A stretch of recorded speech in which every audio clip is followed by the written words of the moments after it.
Potential.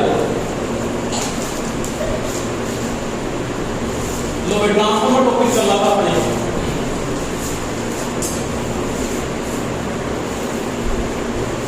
या इसको क्या बोलते हैं अपने एक्चुअल भी कहते हैं, और हिंदी में अपने क्या बोलते हैं परिणाम। इसके बारे में बात चल रही थी। इससे पहले का जो टॉपिक हमने पढ़ा था ना, उसमें क्या पढ़ा था कि आइडियल ट्रांसफार्मर वो आपका क्या ऑन लोड है, क्या है ऑन लोड। अब इसका अपना जो टॉपिक लिखना है वो लिखना है ट्रांसफार्मर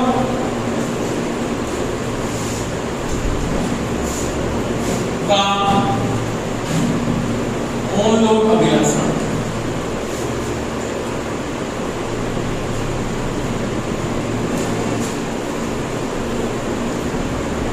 सबसे पहले क्या पढ़ा था, एक आइडियल ट्रांसफार्मर को पढ़ा था ऑफ लोड, एक ओपन सर्किट में मेंटेन किया था। उसके बाद आइडियल ट्रांसफार्मर को क्या डाला, ऑन लोड डाला। और उसके बाद में आपको ट्रांसफार्मर है वो भी आपका क्या है, एक तो पहले आइडियल है, उसके बाद में आपने ये क्या किसका ट्रांसफार्मर है, उसका अपने ओपन सर्किट तो पढ़ लिया सभी ने। उसके बाद में बात करते हैं ट्रांसफार्मर का आपने ऑन लोड डाल दिया। ये आइडियल तो नहीं है, तो ट्रांसफार्मर जरूर है। कि आइडियल ट्रांसफार्मर होगा उसकी दक्षता कितने परसेंट होती है आपके पास, कितना परसेंट होगा तो 100% होता है। कितना होता है 100%, यानी बीटा का मान उसकी दक्षता का मान होगा ना, तो कितनी होगी आपके पास 100% दक्षता होती है। कितनी होती है 100%। अब अगर ये ट्रांसफार्मर अगर इसकी दक्षता आपको पता नॉर्मली कितनी होती है, 95 से 98% की क्या होती है बीच में होती है। समझ में आ गई मेरी बात। अब देखो कोई भी ट्रांसफार्मर अपने जो यूज करते हैं, जैसे मेरे पास ये ट्रांसफार्मर है ये,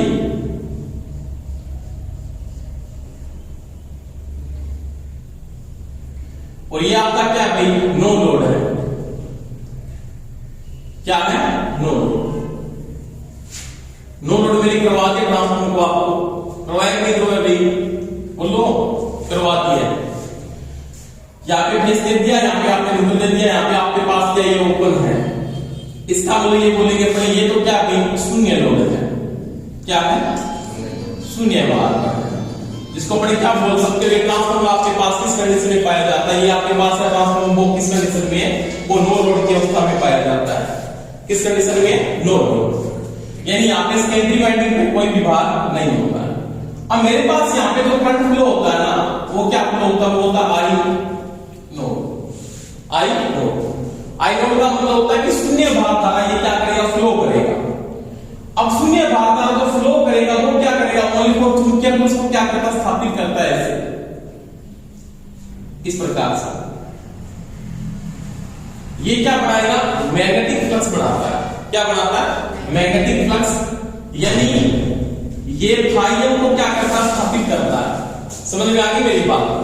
यानी इन दोनों वाइंडिंग का चुंबकीय फ्लक्स है वो एक चुंबकीय फ्लक्स है, इसको अपने क्या बोलते हैं, उपेय चुंबकीय फ्लक्स को ये क्या करता है, स्थापित करता है। इन दोनों वाइंडिंगों के बीच जो चुंबकीय फ्लक्स बनता है इसको क्या बोलते हैं, अपने उपेय चुंबकीय फ्लक्स कहते हो। क्या बोलते हो, उपेय चुंबकीय फ्लक्स। ये क्या करता है, मेंटेन करता है। इसको अपने किससे लिखते हैं, फाई एम से लिखते हैं। तो मैग्नेटिक फ्लक्स को क्या करता है, मेंटेन करता है। अब यहाँ पे जो धारा फ्लो हो रही है वो क्या करेगी, चुंबकीय फ्लक्स को स्थापित करेगी, साथ में कोण को क्या करके संतुलित कर देती है। इसके बाद मैंने कहा ट्रांसफर अपने पास अभी ये क्या ओवर लोड है, यहाँ पे मैंने कहा ट्रांसफर जो शून्य लोड होगा तो वहां पे दो प्रकार के करंट आपके पास फ्लो हुए थे, आपने ये पढ़ा था बात वहां पे। एक तो क्या फ्लो होता है यहाँ पे इस वाइंडिंग में क्या पाया जाएगा, रेजिस्टेंस का मान, एक चीज में पाया जाएगा इंडक्टेंस का मान। एक तो क्या फ्लो हुआ था यहाँ पे आर है, यहाँ पे क्या इसमें एल है, क्योंकि ट्रांसफार्मर है ओनली फॉर इसमें आर की वैल्यू भी पाई जाएगी और किसका मान पाया जाए, एल का मान। अगर ये आदर्श होता तो उसमें आर का मान नहीं होता, तब आपके पास क्या होता, आई नोट होता, वो ओनली फॉर आई म्यू के बराबर होता। यहाँ पे एक धारा फ्लो हुई थी आई डब्ल्यू, ये फ्लो हुई थी, और यहाँ पे जो धारा फ्लो हुई थी उसको लिखा था आपने आई म्यू, और यहाँ पे धारा फ्लो हुई थी उसको क्या बोला था आपने, बोलो। यहाँ पे धारा फ्लो हुई थी वो कौन सी थी, आई नोट थी ना, शून्य नोट पे, ये आई नोट। समझ में आ गई, तो धारा करंट में फ्लो हो रहा है। इसका मैंने वेक्टर बना के आपको समझाया, तीनों के बीच में क्या संबंध है वही मैंने बात की थी।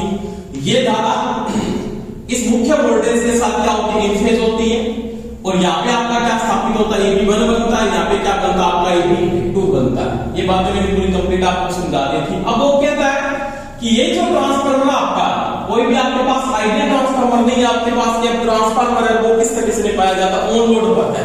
क्या है, ऑन लोड। अब ये आई न्यू क्या था भाई, आई न्यू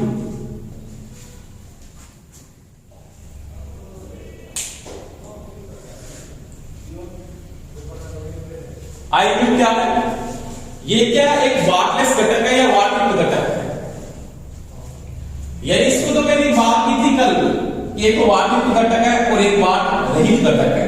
तो ये क्या है, वाट रहित घटक है और ये क्या वाटयुक्त घटक है। आईडब्ल्यू किसके साथ मेंटेन करता है, रेजिस्टेंस के साथ मेंटेन करता है, और ये किसके साथ मेंटेन करता है, इंडक्टेंस के साथ मेंटेन करता है। ठीक है, और तीनों के बीच में वेक्टर संबंध भी आपको बताया था, समझ में आ गई बात। इसके बाद देखो ये कंडीशन थी।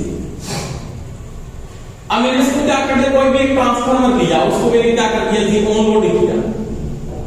आराम से बोर्ड पे देखना भी,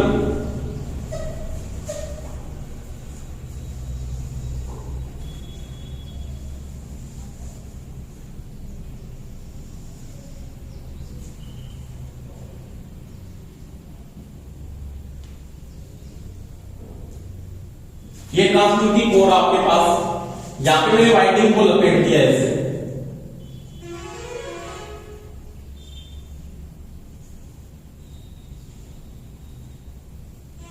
ठीक है, अगर ये सप्लाई के साथ आपने इसको अगर जोड़ा है तो ये कौन सी वाइंडिंग आपके पास प्राइमरी है, और आपने यहां पे क्या कर दिया, इसको V1 सप्लाई दी, और यहां पे वाइंडिंग को लपेट के वाइंडिंग सेकेंडरी साइड होगी, इसकी कौन सी होगी, सेकेंडरी।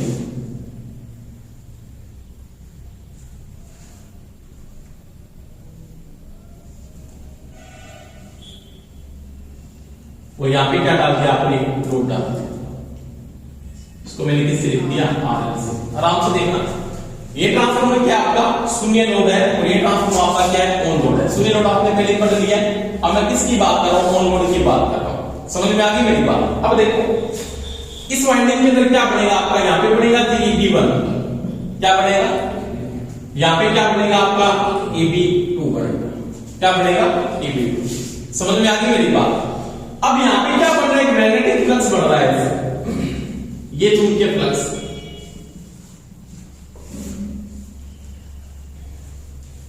जिसको अपने क्या बोलते हैं जी, उपेक्षित चुंबकीय फ्लक्स कहते हैं। क्या कहते हैं, उपेक्षित चुंबकीय फ्लक्स। इसको अपने किससे लिख देते हैं, मैं कहता हूं यहां पे, ये आपके पास है जी फाई एम। कोई दिक्कत है। अब यहां से करंट फ्लो हो रहा है, पहले क्या फ्लो हो रहा था, पहले फ्लो हो रहा था आई नोट फ्लो हो रहा था, जो यहां पे मैंने फ्लो किया तो आई नोट, ये शून्य लोड की धारा, जिसको I0 लिखा मैंने, और ये जो करंट था शून्य लोड पे फ्लो हो रहा था। परंतु उस समय तो आपके पास यहां पे तो I2 की वैल्यू थी ना, वो क्या थी, वो 0 थी, यहां पे कोई करंट नहीं फ्लो हो रहा था, क्योंकि मेरे पास यहां पे लोड क्या ओपन है। अगर लोड यहां पे ओपन होगा, धारा का मान यहां पे क्या होगा, शून्य में, यहां पे कोई धारा फ्लो नहीं होगी। अब क्या हुआ कि जैसे आपने सेकेंडरी वाइंडिंग पे लोड डाला, कि जैसे आप सेकेंडरी वाइंडिंग पे लोड डालते हो, तो मेरे पास ये धारा फ्लो होगी यहां पे, इसको क्या बोलूंगा मैं, इसको बोलूंगा मैं I2, क्या बोलूंगा, I2। और यहां पे जो धारा फ्लो होगी ना, इसको लग रहा है यहां पे कि शून्य लोड पे आपने क्या बोला, I नोट बोला। अगर इसको ऑन लोड करूंगा तो मैं इसको क्या लिख सकता हूं, फिर I1 करूंगा, क्या बोलूंगा, I1।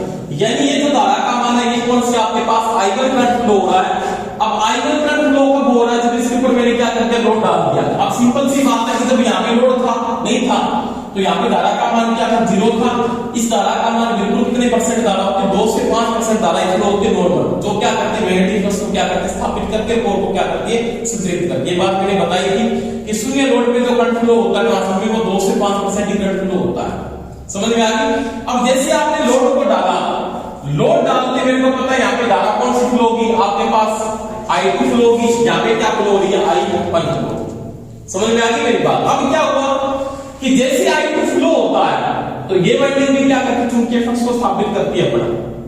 ये भी अपना क्या करेगी, मैग्नेटिक फ्लक्स बनाती है, ये भी अपना क्या करेगी, मैग्नेटिक फ्लक्स बना रही है। पर तो दोनों का चुंबकीय क्षेत्र है ना यहां पे, इसको बोलते हैं अपने उपेक्षित चुंबकीय क्षेत्र है। क्या है, उपेक्षित फ्लक्स। दोनों एक ही चुंबकीय प्लग को क्या करती है, काट रही है। इसमें इलेक्ट्रोमोटिव फोर्स पैदा हुआ Eb1, इसमें क्या पैदा हुआ Eb2, और यहाँ पे जो अपने को वोल्टेज मिलेगी ना, ये वाली वोल्टेज, इसको क्या बोलेंगे अपने जी, इसको बोलेंगे V2। समझ में आ गई मेरी बात? तो ये कंडीशन तो आपने पहले से पढ़ ली कि यहाँ पे आपके पास I1 का फ्लो हो रहा है, तो आपने I2 वहां पे लोड डाला, तो I2 जैसे बढ़ेगा इसका मान भी क्या होगा, बढ़ेगा।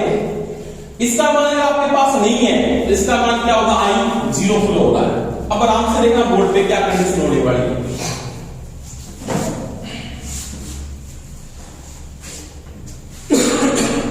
अब देखो, जैसे आपने यहाँ पे लोड डाला, लोड डालते यहाँ पे क्या हुआ, Eb2 जनरेट हुआ, यहाँ पे क्या जनरेट हुआ, V2 जनरेट हुआ। अब Eb2 जो पैदा हो रहा है ना, जैसे आपका Eb2 पैदा हो रहा है, वो किस तरह के कारण से पैदा हो रहा है, किस सप्लाई वोल्टेज के कारण से पैदा हो रहा है? क्योंकि मैंने आपको ग्राफ में पहले ही बताया था कि इन दोनों का जो रिलेशन है वो ये रिलेशन पाया जाता है। नो लोड की कंडीशन में आपने ये कंडीशन पढ़ी थी पहले कि ये क्या आपके पास थी, ये तो V1 है, इससे 90 डिग्री लेग कौन करता है, फ्लक्स ले करता है। तो इस धारा को मान लो आपने फ्लक्स करता, वो धारा को 90 डिग्री क्या करता है, ले कर रहा है। उसके साथ इन दोनों के बीच में यहाँ पे क्या पैदा होगा, Eb1, और यहाँ पे क्या पैदा होगा, Eb2, और Eb2 बराबर क्या होगा, V2 होगा। ये वेक्टर आपने पहले पढ़ा है शून्य लोड के ऊपर, क्योंकि V1 और Eb1 और Eb2 के बीच में जो डिफरेंस होता है, फेज डिफरेंस पाया जाता है, वो 180 डिग्री एंटी फेज होता है। या आप बोल सकते हैं Eb1 और Eb2 के बीच में ग्लांस डिग्री का आपके पास 0 डिग्री का है। और ये जो फ्लक्स पैदा हो रहा है वो किसके कारण से फ्लो हो रहा है, किस करंट के कारण फ्लो हो रहा है। अब क्या होगा, देखो सिंपल सी बात है कि जैसे मेरे पास यहाँ पे इलेक्ट्रोमोटिव फोर्स जनरेट होता है, क्या जनरेट होता है आपका, जैसे यहाँ पे Eb2 पैदा होता है।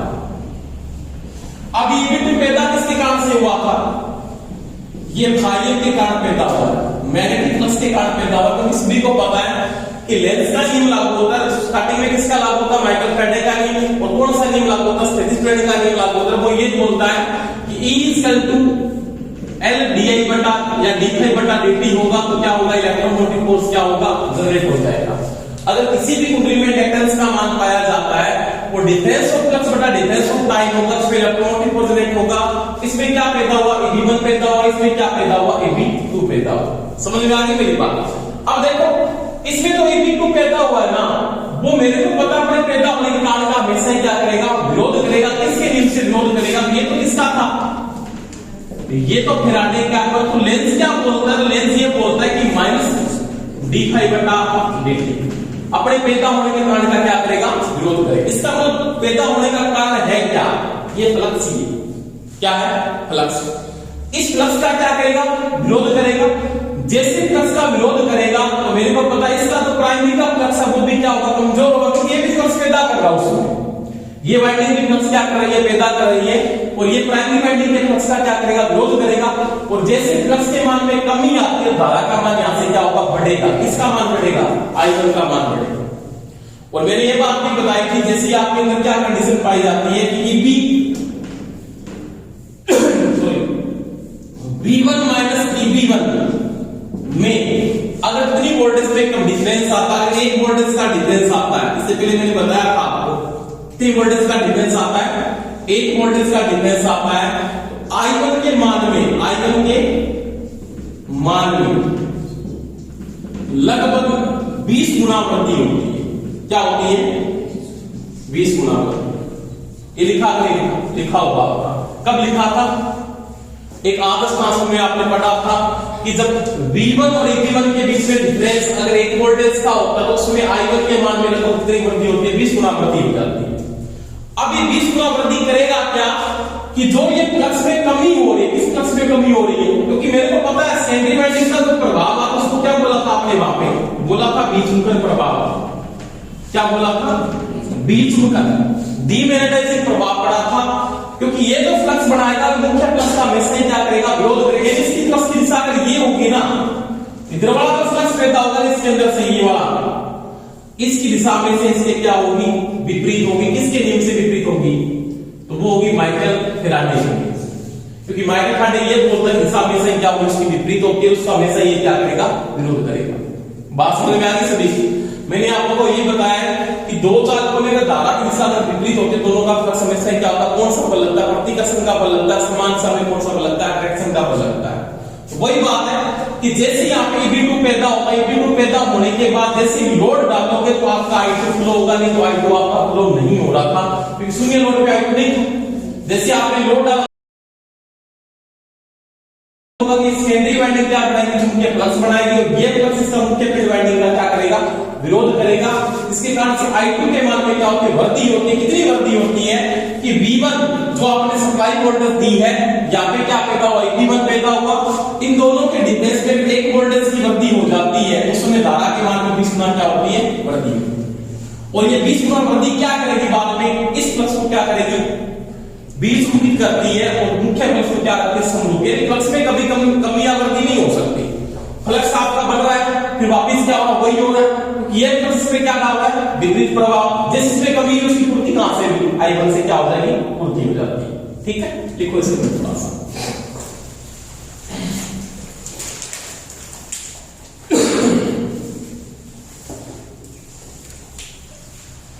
देखो जब मैं ट्रांसफार्मर को आज ट्रांसफार्मर की बात कर रहा हूं, लिखो जब एक ट्रांसफार्मर को ऑन लोड किया जाता है, ऑन लोड किया जाता है तो उस समय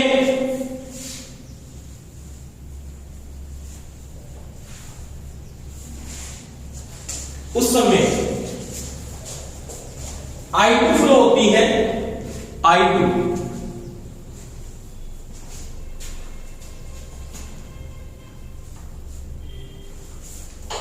जो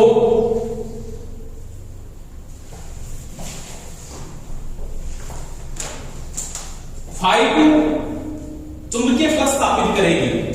देखो आपसे दोबारा रिपीट कर देता हूं। आपके पास ये तो Φ1 मान लो, तो ये इसके विपरीत क्या होगा भाई, ये बनाएगा Φ2। आराम से बात को बोल के देखो।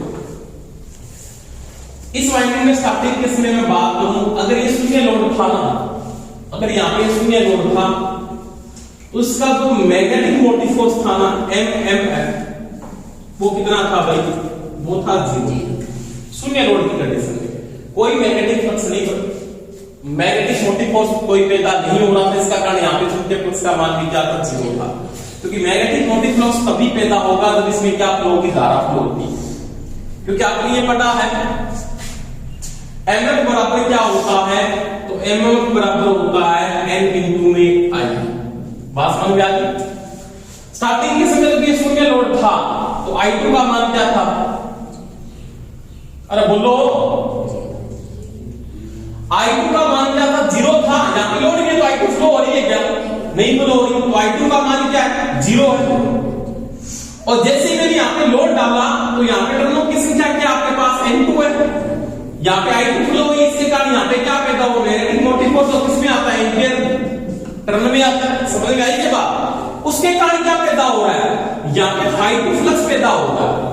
समझ में आ रहा है नहीं आ रहा है। अब यहाँ पे क्या देखो, यहाँ पे क्या मैग्नेटिक मोटिव फोर्स, इसको लिख सकते हो आप Fm बल लिख सकते हो, इसको क्या मान सकते हो 2। इसका किसके बराबर है, N1 इंटू में I2। ये तो मैग्नेटिक मोटिव फोर्स पहले से पैदा हो रहा था और इसके कारण से क्या हो रहा था, Φ2 पैदा हो रहा है। इसके कारण से क्या पैदा हो रहा है, इसको आपने बोला Φm बोला, इसको चाहे आप बोल दो Φ1। समझ में आ गई बात। अब मेरे को पता है कि जैसे ये मैग्नेटिक मोटिव फोर्स पैदा करेगा, इसके कारण से ये जैसे फ्लक्स बढ़ता है ना, तो ये फ्लक्स इस फ्लक्स पे क्या डालता है, विपरीत प्रभाव डालता है। किसके नियम से, लेंज के नियम से। क्योंकि जो पैदा होगा वो अपने पैदा होने के कारण का क्या करेगा, विरोध करेगा। तो यहाँ पे क्या हो रहा है, जैसे ये Φ2 पैदा हो रहा है, किसके कारण से पैदा हो रहा है, मैग्नेटिक मोटिव फोर्स के कारण से पैदा हो रहा है। अगर आपकी I2 फ्लो हो रही है तो ये पैदा होगी, टर्नों की संख्या तो फिक्स है, टर्न कम ज्यादा आपके नहीं हो सकते। धारा का मेंटेन करना है, धारा का कम ज्यादा होगी तो करंट फ्लो होगा, धारा कम ज्यादा नहीं हो तो आपके पास मैग्नेटिक फ्लक्स नहीं फ्लो हो सकता। अब जैसे क्या हुआ, यहाँ पे मैग्नेटिक मोटिव फोर्स पैदा हुआ, यानी यहाँ पे क्या पैदा हुआ, MMF2 पैदा हुआ। इसके कारण से इसने क्या पैदा किया, Φ2 पैदा किया। और यहाँ पे क्या पैदा हुआ था, MMF1। इसके कारण से क्या पैदा हुआ था, Φ1 या क्या मान लो Φm। समझ में आ गई बात।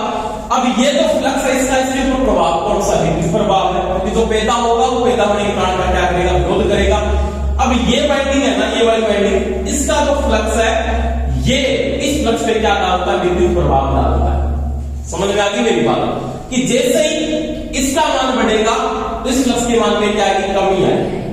अब देखो फ्लक्स जैसे कम होता है तो फ्लक्स कम होने से क्या पैदा होगा, क्या ये कम हो जाएगा?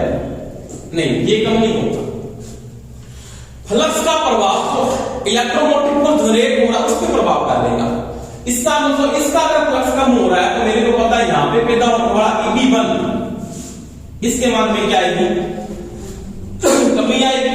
जैसे इसका मान कम होगा तो इन दोनों का डिफरेंस आना क्या होता, शुरू हो जाता है। और जैसे डिफरेंस आता है तो यहां की धारा क्या होती है, बढ़नी शुरू हो जाती है। समझ में आ गई मेरी बात? क्योंकि यहां पे जो धारा फ्लो हो रही है इन दोनों के डिफरेंस के कारण से फ्लो हो रही है।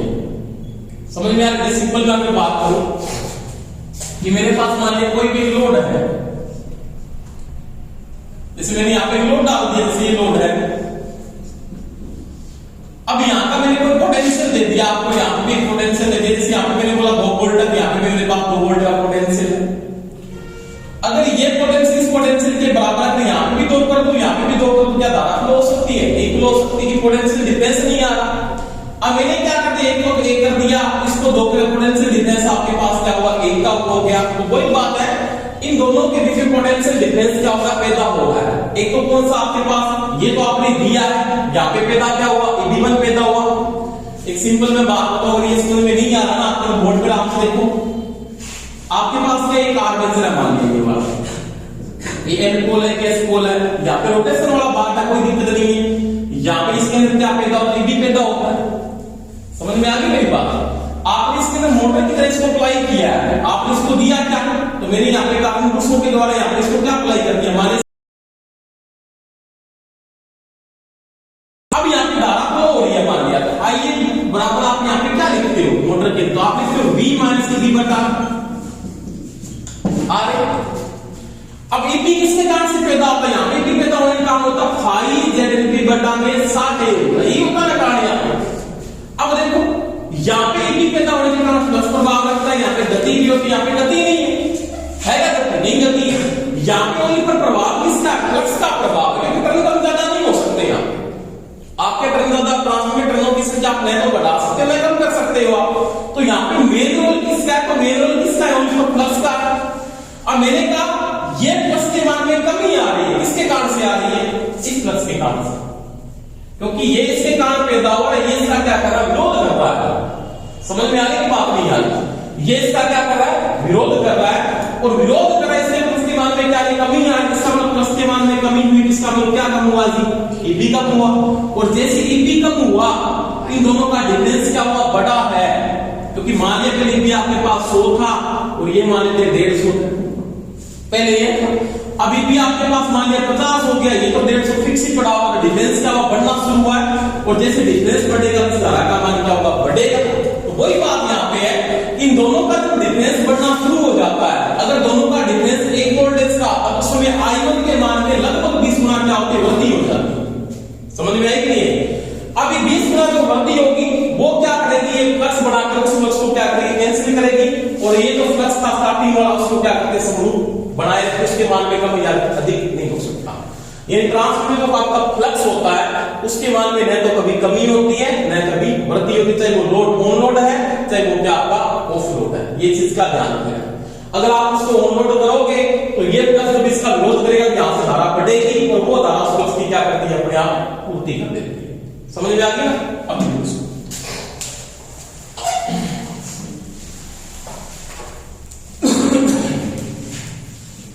क्या लिखा है,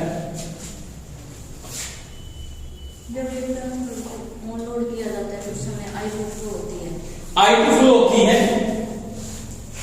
I2 क्या करेगी, देखो I2 क्या करेगी, सेकेंडरी वाइंडिंग, क्या लिख सकता हूं, सेकेंडरी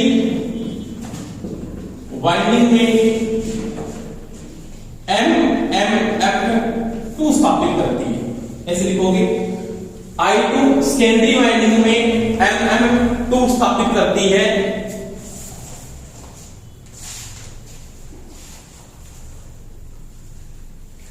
जिसके कारण N2 व I2 का निर्माण होता है, क्योंकि MF2 स्थापित होगा तो क्या बनेगा, N2 I2 का निर्माण होता है। लाइनों से लिखोगे, लिख लिया। देखो आपके पास पहले क्या बना है, मैग्नेटिक मोटिव फोर्स बना है किस वाइंडिंग में, सेकेंडरी वाइंडिंग में, किसके कारण से बना है, N2 into I2 के कारण। पहले ये नहीं था, क्यों बना, क्योंकि I2 आपके पास फ्लो हो गया, जिसके कारण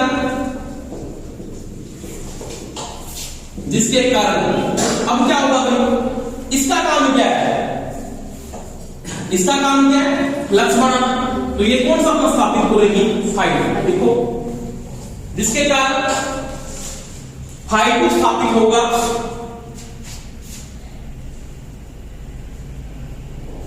जो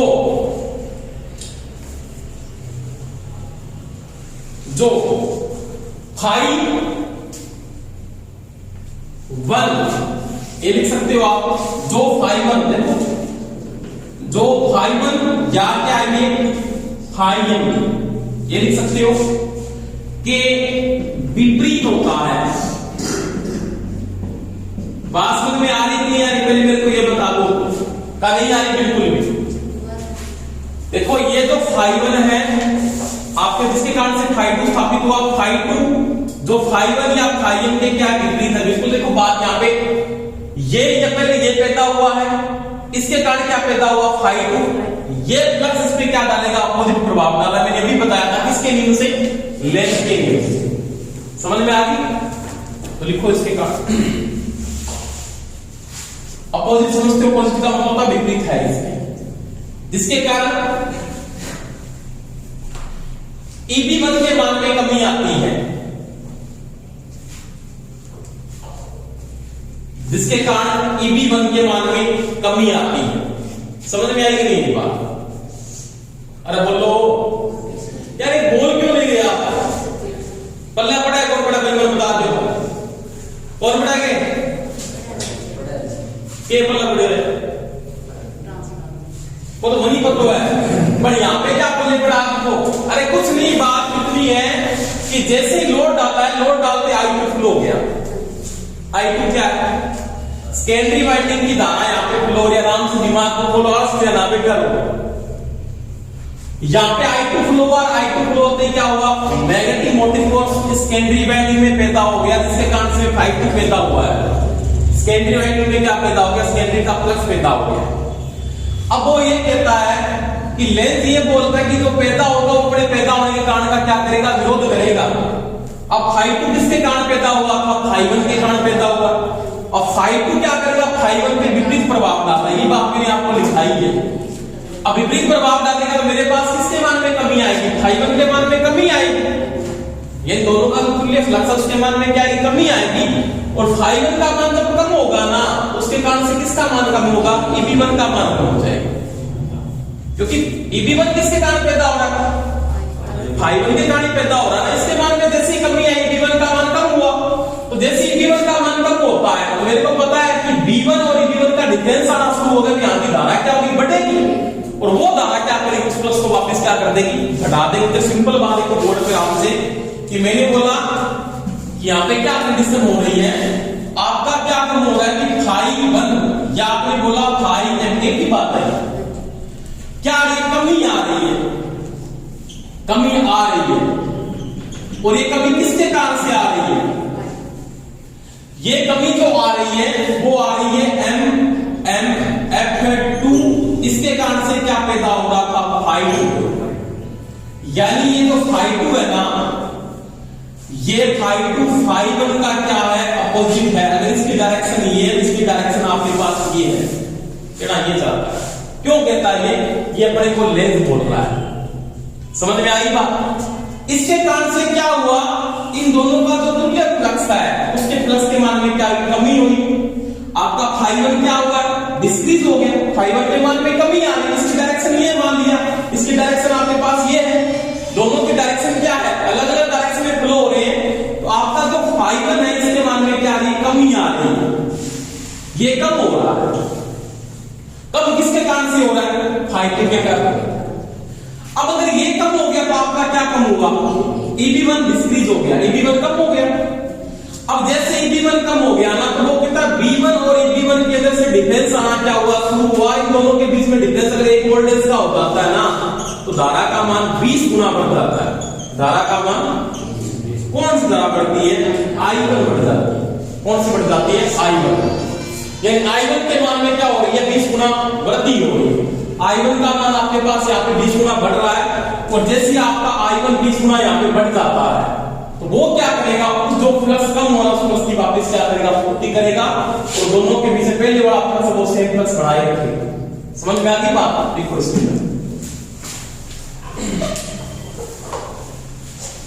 क्या लिखा लास्ट में, EB1 के मान में कमी होती है, जिसके कारण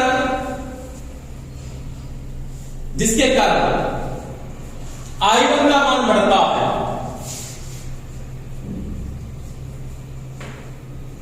I1 का मान बढ़ता है।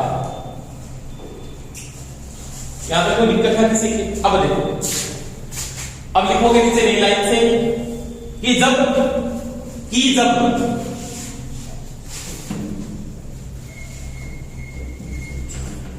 B1 माइनस EB1 का अंतर जब 1 वोल्ट होता है, V1 माइनस EB1 का अंतर जब 1 वोल्ट होता है, तो I1 के मान में लगभग 20 गुना वृद्धि हो जाती है।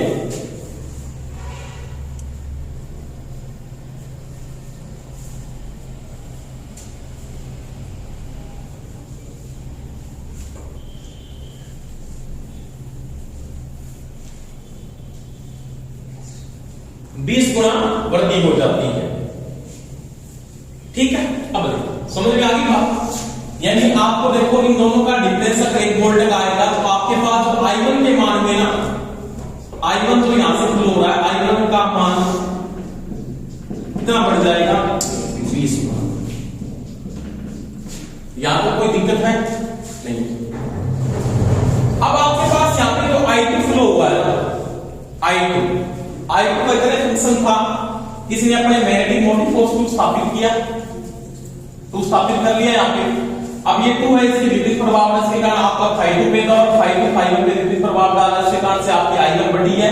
I1 बढ़ने का रीजन क्या था, EB1 कम हुआ है। EB1 जैसे ही कम हुआ है, तो आपकी धारा यहां से बढ़ रही है। अब ये धारा बढ़ी है ना, वो क्या करेगी कि जो फ्लक्स में आपकी यहां पे कमी हो रही है, उस फ्लक्स की क्या कर देगी, पूर्ति कर देगी। तो एक बात बोली जाती है कि ट्रांसफार्मर की शून्य लोड से फुल लोड तक कभी जो ओब्वियस फ्लक्स है, ये बीच का तो ओब्वियस फ्लक्स होता है, कभी कम ज्यादा नहीं होता, वो आपका फिक्स ही रहता है। क्या रहता है, फिक्स रहता है। अब इसका कारण क्या है, यानी ये जो धारा बढ़ी है वो क्या काम करेगी, क्या काम करेगी। यहां पे आपको नॉर्मल बात पता होगी कि मेरे पास यहां पे मैग्नेटिक मोटिव फोर्स पैदा होता है, ये सेकेंडरी वाइंडिंग है। तो यहां पे क्या होता है, ट्रांसफार्मर की प्राइमरी की पावर, यानी प्राइमरी की पावर व द्वितीय की पावर क्या करना, समरूप करना, समरूप करना। ये ट्रांसफार्मर क्या करेगा, प्राइमरी से सेकेंडरी वाइंडिंग की पावर को कभी चेंज नहीं करता। ये आपने पहले ही बताया कि प्राइमरी की जो पावर होगी वो पावर किसकी होगी, सेकेंडरी की होगी। समझ में आती मेरी बात। इसके नीचे लिखो, यहां पर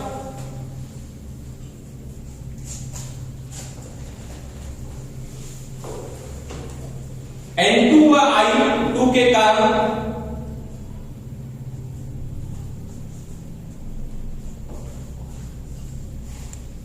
N2 व I2 के कारण MMF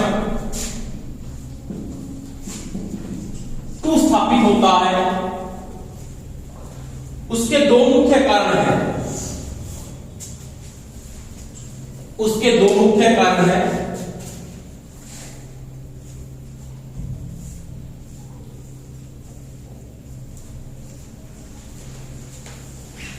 इनपुट पावर या इसके प्राइमरी की पावर या इनपुट पावर एक ही बात है। इनपुट क्या होगी, प्राइमरी होगी ना। इनपुट पावर, इसको ये मान सकते हो आप इनपुट पावर व आउटपुट पावर, एलईडी की पावर को समान करना या समरूप करना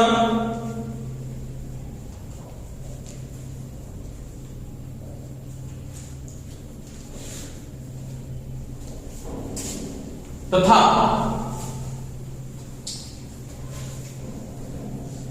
दो नंबर लाइन से लिखोगे फाई 2 को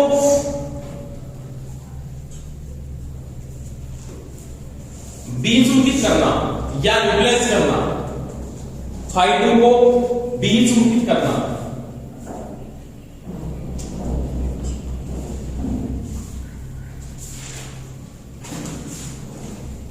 वह फाई 1 को स्थिर बनाए रखना।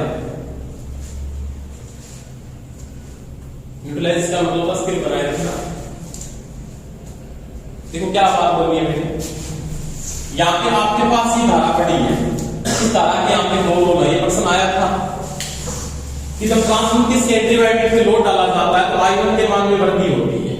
क्या होती है? I1 के मान में वृद्धि। इसका काम क्या है? पहले यहाँ पे मेरे को पता है जब लोड डालो, लोड को पावर चाहिए, लोड को क्या चाहिए? पावर चाहिए, तो लोड पावर पे ही चलेगा ना। तो ये क्या करेगा कि प्राइमरी और सेकेंडरी इनपुट व आउटपुट की पावर को क्या करेगा? मेंटेन करेगा। ये इसका क्या करेगा? समान करने का प्रयास करेगा। कौन करेगा? I1। क्योंकि आपकी पावर स्थानांतरित होने वाली कहां से? I1 से ही हो रही है, धारा ये फ्लो होने वाली है। इस धारा के कारण ये धारा पैदा हुई है। अगर ये नहीं होती इस धारा का मान क्या होता? 0 होगा। तो ये I1 का दो रीजन है यहाँ पे। I1 पहला काम तो क्या करेगी? प्राइमरी और सेकेंडरी की पावर को क्या करे? समरूप करे या समान कर दे। इनपुट व आउटपुट की पावर को क्या करे? समान करे, तभी तो ट्रांसफर पावर को चेंज नहीं करता है। दूसरी बात है कि सेकेंडरी वाइंडिंग में क्या पैदा हो रहा था? फाई 2 पैदा हुआ है। सेकेंडरी वाइंडिंग में फाई 2 पैदा हुआ है। इसको क्या करें? बीज मुंकित कर देंगे। क्या कर दे? बीज मुंकित। समझ में आ गई मेरी बात? क्योंकि आपके पास यहाँ पे फाई 1, ये जो फाई 2 है इसके ऊपर विपरीत प्रभाव डाल रहा है, इसके ऊपर फाई 1 पे, और बीज मुंकित करके आपको क्या कर दे? फाई 1 को क्या करे?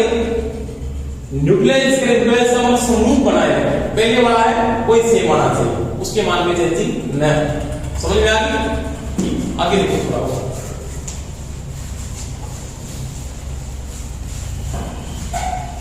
इसे नोट करिए, नोट। ट्रांसफार्मर में फाई 1 व फाई 2 दोनों की डायरेक्शन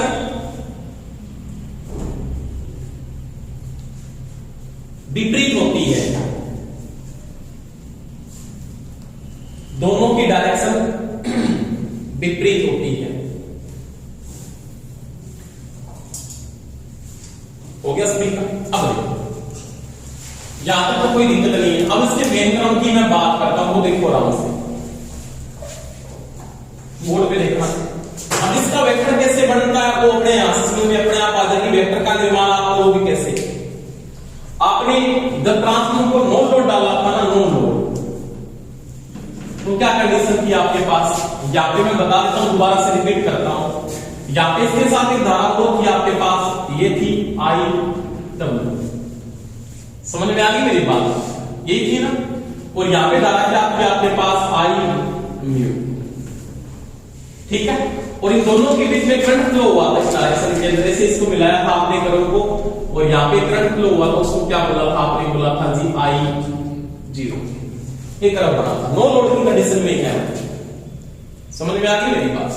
ये किस कंडीशन में बड़ा आपका कर्व है? वो आपके पास नो लोड की कंडीशन के अंदर है। ये ऑन लोड नहीं है आपके पास, क्या है? No load. अब देखो, अब जैसे आपने इसके ऊपर क्या डाल दिया? लोड डाला। क्या डाला? लोड।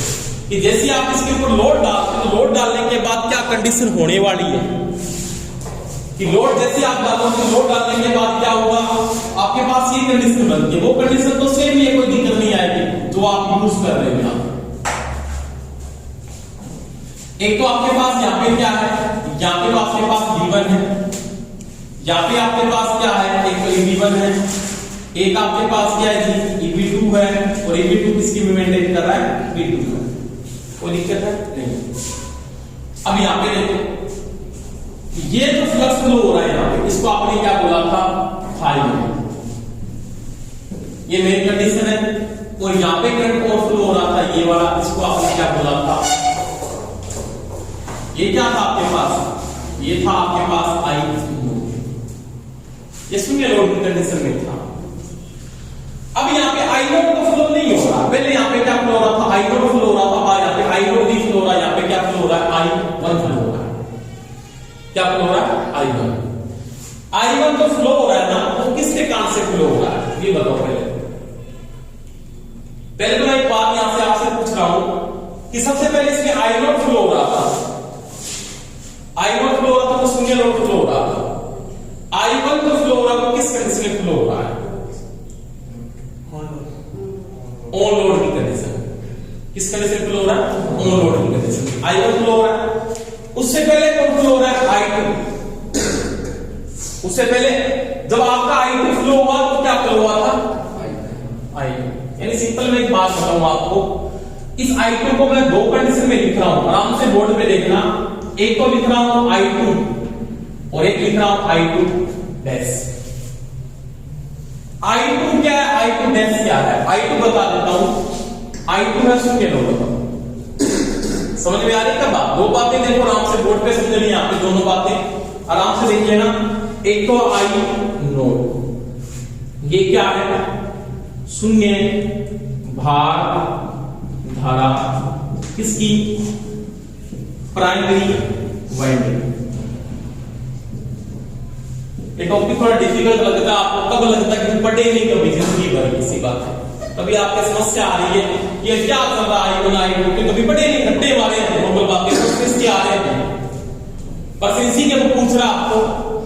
आई नोड क्या है, शून्य भार धारा प्राइमरी वाइंडिंग। समझ में आ गई ना बात। अब मैं लिख रहा हूं आई टू शून्य भार धारा किसकी, द्वितीयक वाइंडिंग या बोलो भाई सेकेंडरी वाइंडिंग। समझ में आ गई कि नहीं आई, आ गई। अब देखो इसके नीचे लिख रहा हूं आई टू डैश, ये लिखा। इसका मतलब क्या हुआ, ऑन लोड धारा किस वाइंडिंग की है, सेकेंडरी वाइंडिंग। समझ में आ गई ना बात। और यहां पे देखो आई वन क्या है, चाहे आप आई वन मान लो, इसको मैं दो कंडीशन में लिख सकता हूं, इसको वो आई टू डैश लिखेगा यहां पे से, और इसको लिख सकता आई वन सीधा, यानी ये आई वन लिखा जा सकता है, आई वन या आई नोट लिख सकता है। और इसको मैं क्या लिख सकता हूं, फिर आई डैश लिखूंगा। तो ये क्या है, ऑन लोड प्राइमरी धारा। समझ में आ गई ना सभी। अब देखो, अब इसका जो वेक्टर बनता है ना, वो किस प्रकार से बनता है, आपके पास सेकेंडरी वाइंडिंग का करंट फ्लो हुआ इस डायरेक्शन में, यहां पे ऐसे फ्लो होता है कोई भी करंट, ये करंट फ्लो। समझ में आ गई बात। आपके पास इस डायरेक्शन में कोई सेकेंडरी में करंट फ्लो होता है, वो क्या करंट होगा, आई वन होगा या आई टू होगा, कौन सा करंट फ्लो होगा, ये बताओ पहले। यहां पे जो करंट फ्लो हो रहा है ना, ये वाला करंट है, ये करंट है कौन सा, वो बताना है। देखो यहां से दोबारा से मैं वेक्टर को दोबारा रिपीट कर रहा हूं, ये तो मैग्नेटिक फ्लक्स है, ये जो करंट फ्लो हो रहा है, इस करंट को मैंने बोला क्या बोला यहां पे भाई, इसको तो बोला मैंने आई जीरो। यहां पे करंट फ्लो हो रहा है इसी डायरेक्शन के अंदर, ये वाला करंट फ्लो हो रहा है, इसको मैंने क्या बोला जी, आई टू वन। इसका मतलब ये ऑन लोड है। इसका ये एंटी फेज है, विपरीत होगा। विपरीत कौन सा होगा, आई टू का विपरीत कौन सा, पहले मेरे को ये बताओ। विपरीत डायरेक्शन में ये सेम एंटी फेज में जो करंट फ्लो हो रहा था, वो आई टू फ्लो हो रहा था, क्योंकि ये तो एंटी फेज है एक प्रकार से, तो है एंटी फेज, क्योंकि पहले ये फ्लो ही नहीं हो रहा था, इसका मान जीरो था, क्योंकि इसके साथ ही काम कर रहा था, ये तो करंट एक ही था ना पहले। इसकी डायरेक्शन इसमें क्या होगी, बिल्कुल विपरीत होगी, 180 डिग्री एंटी फेज के साथ ऐसे। तो ये करंट आपका कौन सा कहलाएगा, तो ये कहलाएगा आपके पास आई टू। अब इसका वेक्टर बनता है यहां से इस प्रकार से,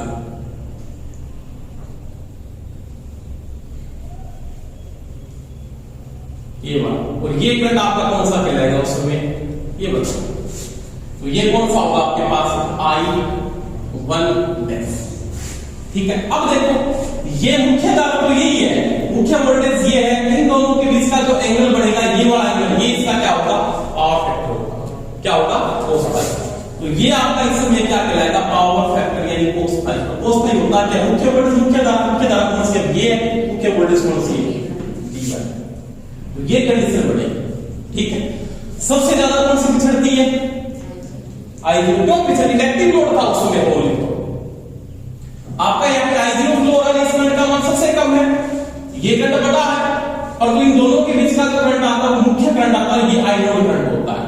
ये जिसका ध्यान रखना, तो cos फाई किसका होता है, I1 डैश और V1 के मध्य का होता है, वो cos फाई यानी क्या कहलाता है, आपका पावर फैक्टर कहलाता है। अब देखिए तीनों का संबंध क्या है, तीनों का संबंध कोई बात नहीं, तो कोण हो गया इसका, और ये इसके बराबर, ये इसका आधार हो गया, और ये इसका क्या हो गया, लंब हो गया। समझ में आती मेरी बात। तो आप क्या लिख सकते हो, I डैश की स्क्वायर बराबर क्या हो जाएगा, आधार में क्या आपके पास जो आप लेके चल रहे हो, I0 स्क्वायर प्लस में क्या लिख सकते हो, I डैश 1 की स्क्वायर,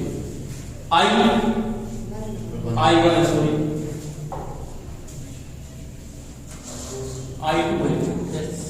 I2 की स्क्वायर, और ये I1 डैश इसके बराबर हो जाएगा इन सभी का I0 स्क्वायर प्लस में I2 डैश स्क्वायर, ये इसके बराबर, ये बराबर।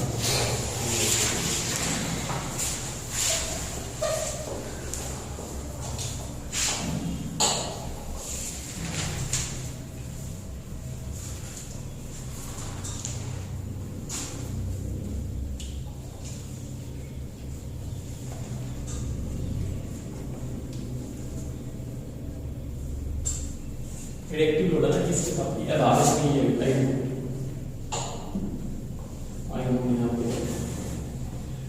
I2 डैश और यहाँ पे ठीक, उसके दांत में लगी ये तो रिएक्टिव घटक है, इनकी कंपोनेंट नहीं, इन तीनों का मतलब उसका मैंने नो लोड को आपको कराई है, वो लोड है ध्यान रखना, और नो लोड आपके पास ये है, इसमें क्या होता है, I लोड स्क्वायर बराबर में क्या था, I वाट स्क्वायर प्लस में I म्यू स्क्वायर था, I नोड किसके बराबर था, इन दोनों का रूट था, ये लिखा था। उससे पहले यही पढ़ा, ये नो लोड है, ये इसमें ऑन लोड है।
यहां तक कोई समस्या तो नहीं है सभी की, बोलो हो गया सभी का।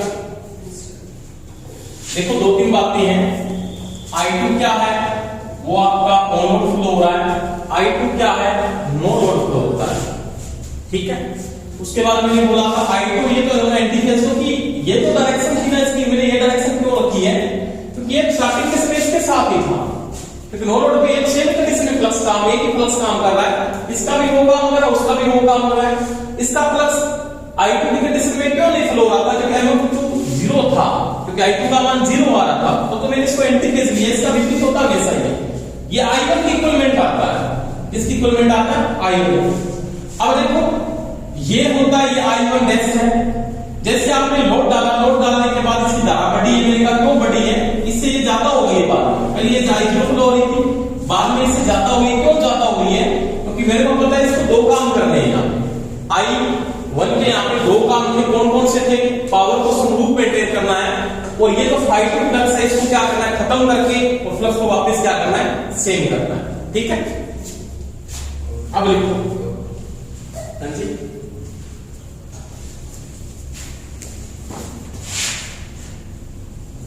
उसके बाद लिखो लीकेज रिएक्टेंस ट्रांसफार्मर का।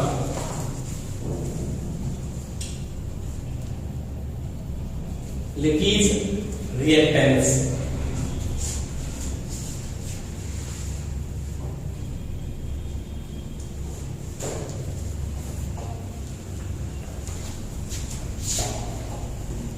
हिंदी में क्या बोलते हैं, क्षरण प्रतिघात। क्या बोलते हैं, क्षरण प्रतिघात। उसके बारे में छोटा सा टॉपिक है, बिल्कुल सिंपल।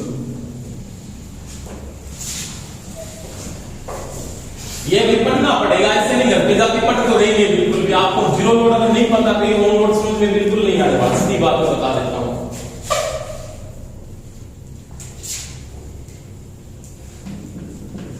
क्षरण प्रतिघात इंग्लिश में क्या बोलते हैं, लीकेज रिएक्टेंस कहते हैं।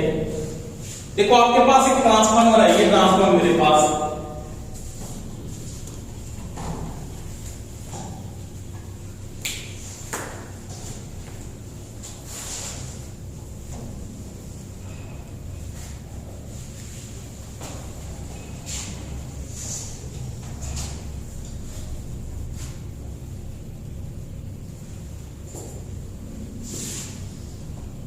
एसी कोर आपके पास, और यहां पे मैंने वाइंडिंग को डाल दिया ऐसे।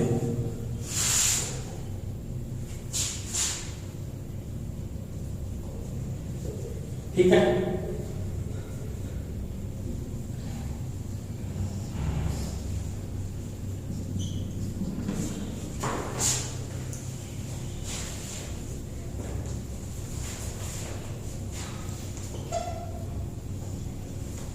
ये सेकेंडरी यहाँ पे लोड डाला। देखो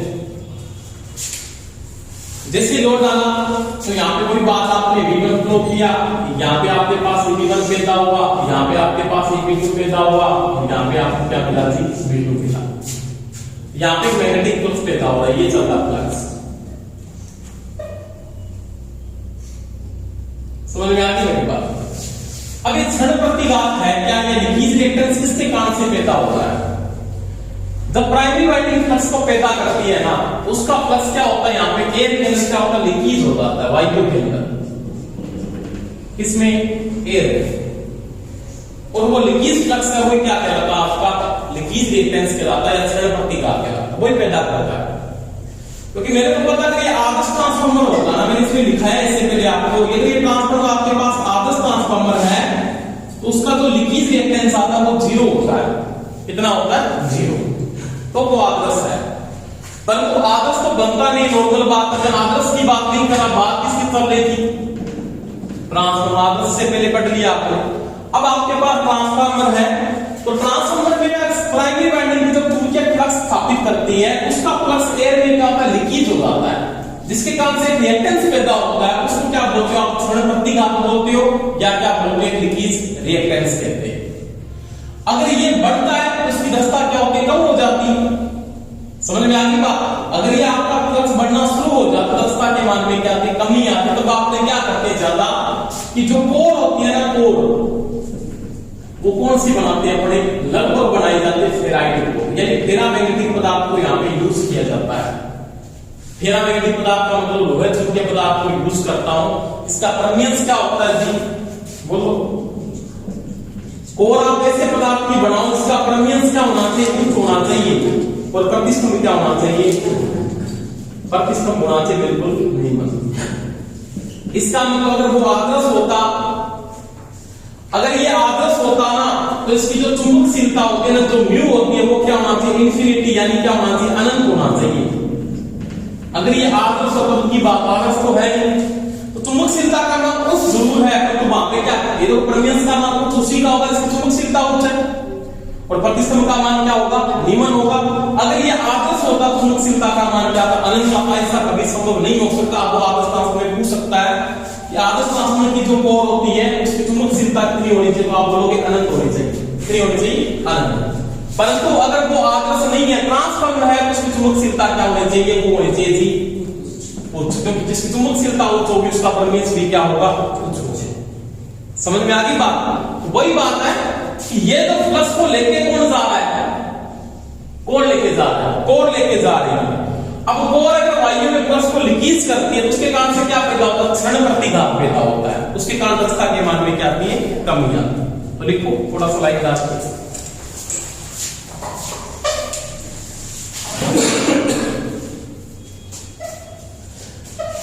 जब ट्रांसफार्मर की प्राइमरी व सेकेंडरी वाइंडिंग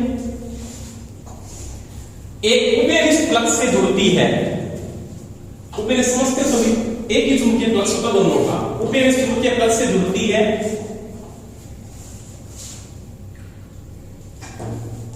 तो उस समय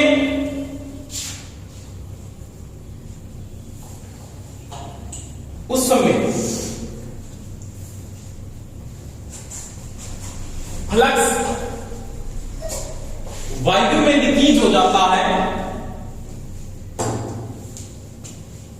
वायु में लीकेज हो जाता है,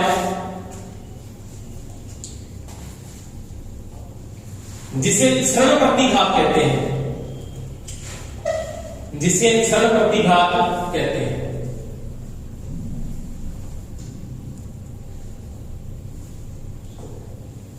वायु में लीकेज हो जाता है, इसलिए क्षण प्रतिघात लीकेज हो जाता है, जिसके कारण एक रिएक्टेंस पैदा होता है। वायु में लीकेज हो जाता है जिसके कारण एक रिएक्टेंस पैदा होता है, उसे क्षण प्रतिघात के नाम से जाना जाता है। इसको मैं थोड़ा सा समझा देता हूं, आराम से बोर्ड पे देखना।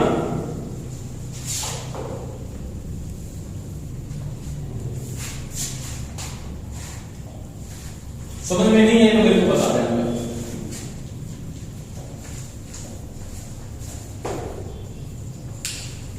ये ट्रांसफार्मर की प्राइमरी वाइंडिंग है और ये ट्रांसफार्मर की कौन सी बना दी मैंने, सेकेंडरी वाइंडिंग है।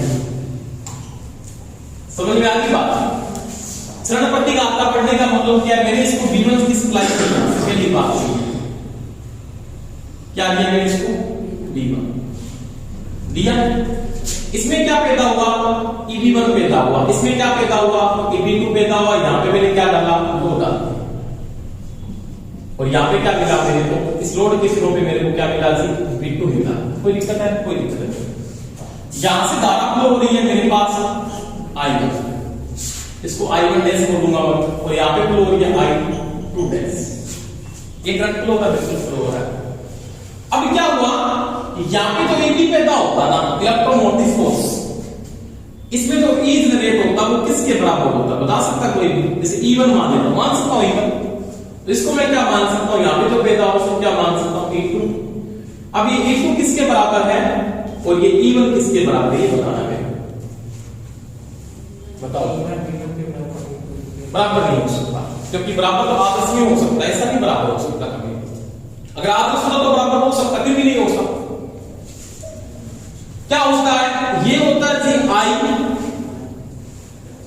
डैश 1 की स्क्वायर इनटू में क्या होता है, Z1 के बराबर है। समझ में आएंगे, क्योंकि V बराबर I इंटू Z होता है। आपने ऐसी थ्योरी में पढ़ा होगा, पढ़ा कि नहीं पढ़ा, ये पढ़ा है याद हो तो आपको I इंटू क्या होता है, Z होता है। Z इंपीडेंस होता है प्रतिबाधा, इसमें इंपीडेंस पाया जाता है, नॉर्मल बात है। और ये किसके बराबर होगा, ये तो होगा I2 डैश की स्क्वायर इनटू में क्या होगा, Z2। अब क्या है, इस वाइंडिंग के अंदर एक रिएक्टेंस बढ़ रहा है, यानी इसमें R का मान पाया गया और इसमें क्या मान पाया गया, L का मान भी पाया गया। इसमें R भी है और ये क्या RL हो गया। इसमें मेरे को पता है इसमें भी R है, इसमें भी रिएक्टेंस है, इसमें भी क्या है, रेजिस्टेंस इसका, और इसमें भी R है, इसमें भी क्या L है। ये R1 है तो ये RL1 है, ये R2 है तो ये क्या है, L2। इसके कारण यहां पे क्या पैदा होगा, यहां पे पैदा होगा Z1 और यहां पे क्या पैदा होगा, Z2, क्योंकि ये भी एक रिएक्टेंस बनाएगा, इसमें भी लीकेज होगा, इसमें भी लीकेज होगा, और वही रिएक्टेंस क्या करेगा, इस दक्षता के मान में क्या करता है, कमी कर देता है। अब कुछ Z की गणना कैसे करेंगे, Z1 बराबर क्या लिख सकते हो, आप लिख सकते हो R1 की स्क्वायर प्लस में इसका एक्सल निकालोगे, एक्सल 1 की स्क्वायर, इसका क्या करोगे रूट, तो ये इसका Z1 है और Z2 किसके बराबर होगा, तो Z2 बराबर हो जाएगा R1 R2 की स्क्वायर प्लस में 2 की स्क्वायर। अभी ये प्रश्न आया है एनबीएस के अंदर, अभी वो एनबीएस का होते वाला पेपर था ना, ये प्रश्न पूछा ना ट्रांसफार्मर का, आपकी बुक में तो कहीं पे मिलेगा ही। उसमें ये पूछा था कि इंपीडेंस निकालो दोनों का, कैसे निकालोगे, इंपीडेंस इक्विवेलेंट कितना आएगा, मान कितना आएगा, वो पूछा था इस प्रश्न में। तो ये लीकेज रिएक्टेंस का प्रश्न था कि Z1 बराबर ये कंडीशन है, Z2 बराबर ये कंडीशन पाई जाती है। अब आपको R का मान दिया, XL का मान दोनों का दिया, तो Z2 भी निकाल सकते हो और आप Z1 भी निकाल सकते हो। अब इसके कारण से क्या हो रहा है, लॉसेज ही होगा, और वो लॉसेज क्या कहलाता है आपका, क्षण प्रतिघात कहलाता है, इसको बोलते हैं लीकेज रिएक्टेंस। अब क्षण प्रतिघात है कौन सा, ये वाला पैदा करना है जो आपके पास क्या है, XL आ रहा है, और यहाँ पे क्या पैदा हो रहा है, XL2 पैदा हो रहा है, यहाँ पे XL1 पैदा हो रहा है। अब कहते हैं ये पैदा हो गया, इसको कम करने के लिए क्या करें, इसका उपाय क्या है, यानी इसको मतलब डाउन कैसे कर सकता हूं, इसको कम कैसे कर सकता हूं।